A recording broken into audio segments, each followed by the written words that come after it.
Parfois, nous sommes confrontés à des choses que nous ne pouvons pas expliquer. Et toutes ces choses nous font perdre confiance en qui nous sommes ou en ce que nous faisons. Mais c'est la vie et parfois de telles choses doivent absolument arriver.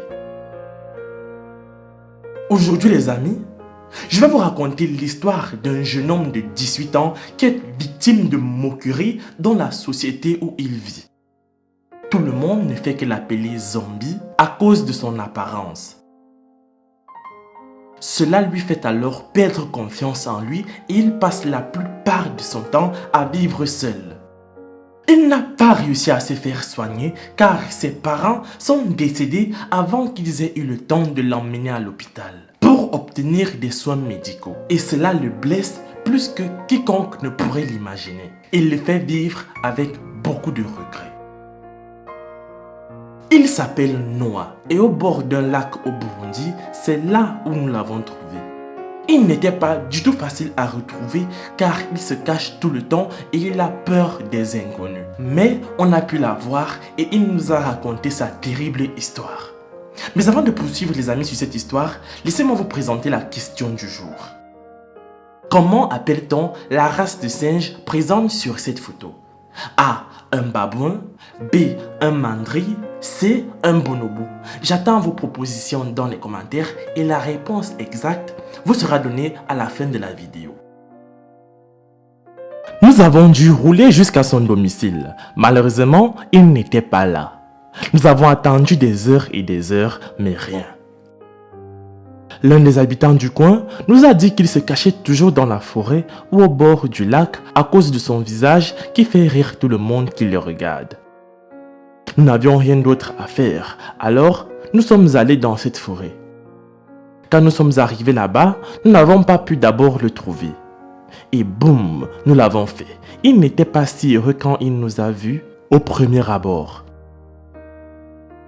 Il a essayé de s'enfuir, mais nous avons dû lui parler et le convaincre de nous parler. Ce qui n'était pas facile du tout. Mais il l'a fait et nous a donné une chance de lui parler et de lui poser toutes les questions. Nous sommes ensuite allés chez lui et il a commencé à nous raconter son histoire et pourquoi il passe tant de temps à se cacher et à faire tout cela. Pourtant, il a une maison dans laquelle il vit. Avec un ton très triste, il nous a dit que ce qu'il traverse est très décourageant et il aurait souhaité que cela ne lui soit jamais arrivé. Noah est né dans un village très loin d'ici. Il est né comme un enfant normal et il était le deuxième né et le dernier de sa famille après sa sœur aînée, ce qui signifie qu'il y avait 2 enfants dans leur maison et que tout allait parfaitement bien. Quand il a eu 4 ans, il a développé un très petit bouton dans sa bouche, mais il ne l'a pas pris comme un gros problème, parce qu'il pensait que ça allait guérir de sitôt. Mais il avait très tort. Le bouton évoluait à un rythme très lent, mais il grossissait. 2 ans plus tard, il a parlé à sa famille de ce bouton qu'il avait dans la bouche. Et comme il était très petit et ne faisait pas du tout mal, ils l'ont également ignoré. Mais en réalité, ils ne l'ont pas ignoré pour longtemps. Ce bouton a grossi et a commencé à devenir très gros. Les élèves de son école ont commencé à se moquer de lui en l'appelant zombie. Quelques jours plus tard, Noah refusa d'aller à l'école car tout ce qu'il allait faire était de se moquer de lui. Ses parents ont réalisé que cela pourrait être un problème très grave. Ils ont alors décidé de l'emmener à l'hôpital le lendemain. Mais cela n'est jamais arrivé. Et pas parce qu'il n'avait pas les moyens de l'amener à l'hôpital, mais c'est parce que son père est mort cette nuit-là.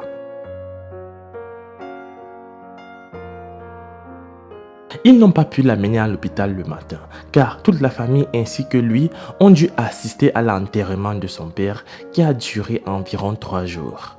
Et après, sa mère était censée l'amener à l'hôpital, mais cela non plus ne s'est pas produit. Sa mère est également décédée mystérieusement peu après avoir perdu son mari.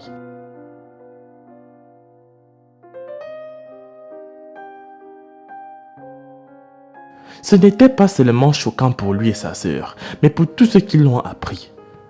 Il était évident qu'il était seul maintenant puisque ses parents étaient morts et sa sœur était mariée à un homme qui habite de l'autre côté près de la ville.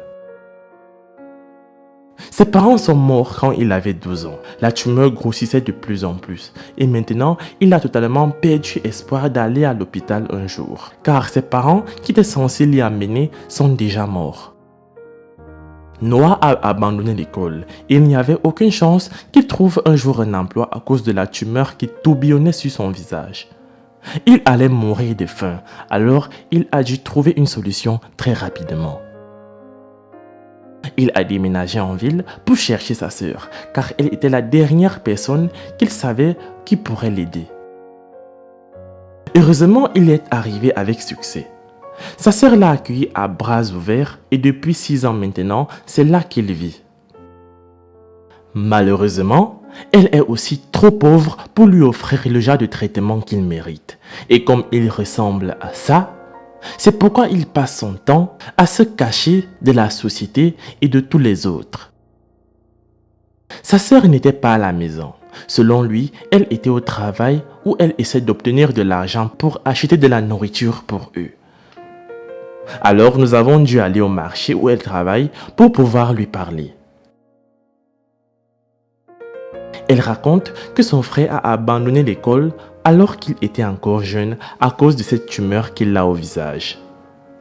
Quand leurs 2 parents sont morts, elle a parlé à son mari et lui a demandé d'amener Noah ici car il n'était pas encore très riche. Mais au moins, il pourrait réussir à le nourrir avec leurs autres enfants. Elle est allée au village pour le ramener, mais elle n'a pas pu le trouver et pendant une bonne période, elle pensait qu'il avait disparu. Étonnamment, quelques jours plus tard, il s'est présenté à leur porte, ce qui signifie qu'à partir du jour où il a perdu ses parents, il a commencé à marcher vers la ville et il a passé des jours en route. Le traitement et ce genre de chirurgie coûtent très cher et c'est quelque chose qu'elle ne peut pas payer. Elle ne fait que lui donner des pilules et des analgésiques parce que c'est tout ce qu'elle peut avoir à lui donner.